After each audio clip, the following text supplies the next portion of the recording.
রোদে দেওয়ার ঝামেলা ছাড়াই ঝটপট বানিয়ে নাও কাঁচা আমের আমসত্ত্ব। এই কাঁচা আমের আমসত্ত্বটা কিন্তু রোদে না দিয়েই খুব সহজে বানিয়ে নিতে পারবেন। আর কাঁচা আম শেষ হওয়ার আগেই বানিয়ে বছর জুড়ে সংরক্ষণ করুন কাঁচা আমের আমসত্ত্ব। এই কাঁচা আমের আমসত্ত্বটা কিন্তু খেতে দারুণ লাগে। আর যারা আমসত্ত্ব খেতে পছন্দ করো তারা কিন্তু এই কাঁচা আম দিয়েই আমসত্ত্ব বানিয়ে নিতে পারবে আর বছর জুড়ে সংরক্ষণ করে ঘরে রেখে খেতে পারবেন। দারুণ লাগে কিন্তু এই কাঁচা আমের আমসত্ত্বটা। তাহলে আর কি, কাঁচা আম শেষ হওয়ার আগে কিন্তু একবার খুব সহজভাবে রোদে দেওয়ার ঝামেলা ছাড়াই এরকম আমসত্ত্ব বানিয়ে বছর জুড়ে সংরক্ষণ করতে পারবে। আর দেখো যে কতটা সহজভাবে আমসত্ত্বটা থালা থেকে উঠে আসছে। আর একদম ও পাশে এ পাশে আমার হাতটা কিন্তু একদম দেখা যাচ্ছে কতটা দারুণ হয়েছিল এই আমসত্ত্বগুলি। তাও রোদে দেওয়ার কোনো ঝামেলাই থাকবে না আর অল্প সময়ে কিন্তু খুব সহজভাবে বানিয়ে নিতে পারবেন এরকম কাঁচা আমের আমসত্ত্ব। তো তার জন্য প্রথমেই নিয়ে নিতে হবে কাঁচা আম। এখানে আমি 3টি বড় সাইজের কাঁচা আম নিয়ে নিলাম। তোমরা চাইলে কমও নিতে পারো বা বেশিও নিতে পারো। তো আমগুলিকে প্রথমে আমি ভালোভাবে ধুয়ে খোসাটা ছাড়িয়ে নিয়েছি। ছাড়িয়ে নিয়ে এভাবে ছোটো ছোটো করে কিন্তু কেটে নিচ্ছি। তো একটু ছোটো ছোটো করে কাটলে কিন্তু এটা খুব সহজভাবে সেদ্ধ হয়ে যায়। তো এরকমভাবে সবগুলি আমি কেটে নিলাম। কেটে ভালো করে দুবার ধুয়ে নিয়েছি। এখন কড়াইতে দিয়ে দেব এই আমগুলি আর তাতে দিয়ে দেব সেম বাটি দিয়ে হাফ বাটি জল দিয়ে এখন আমটাকে আমি ভালোভাবে সেদ্ধ করে নেব। দেখো এদিকে কিন্তু আমটা সেদ্ধ হয়ে যাচ্ছে। তো আমি এইভাবে একটু নেড়ে দিচ্ছি। তো আর চেক করেও নিচ্ছি যে আমটা সেদ্ধ হয়েছে কিনা। বেশিক্ষণ লাগবে না, 5 মিনিটের মতো একটু সেদ্ধ করে নিলেই কিন্তু আমটা একদম গলা গলা হয়ে যাবে। দেখো আমটা কিন্তু প্রায় গলে গিয়েছে। তো এভাবে নামিয়ে নিয়েছি। নামিয়ে এরকম একটা ছাঁকনির মধ্যে নিয়ে নিলাম আমগুলি। নিয়ে কিন্তু আমি আমের পিউরিটা বের করে নিচ্ছি এরকমভাবে ছেঁকে নিলে কিন্তু আমের যে এই ছিবড়াগুলি এগুলি আলাদা করে নিতে পারবো। তো আমের পিউরিটা দেখো খুব সহজভাবে কিন্তু আমি চেলে নিচ্ছি।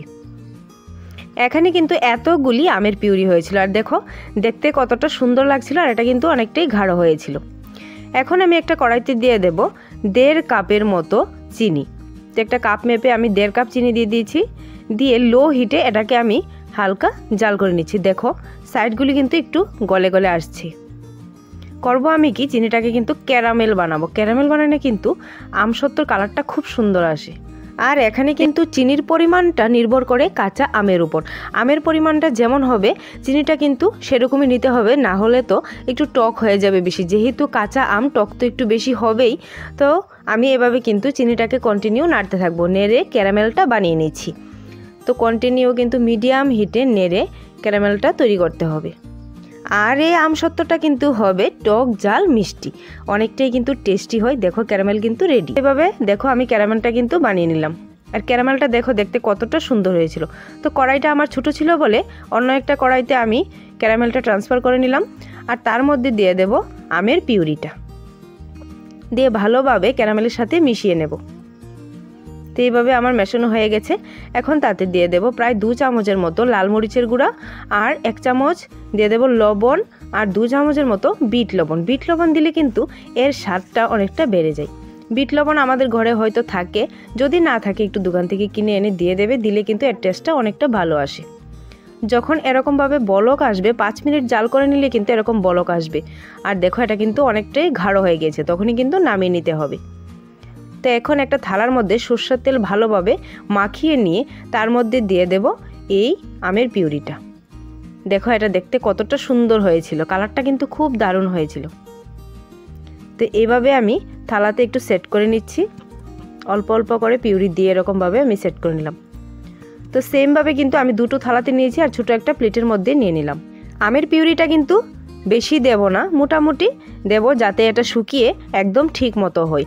এটাকে কিন্তু তোমরা প্রায় 2 দিন পাখার তলায় ভালোভাবে শুকিয়ে নিলেই রেডি হয়ে যাবে এরকম আমসত্ত্ব। চাইলে একটু রোদে দিতে পারো বা না দিলেও চলবে।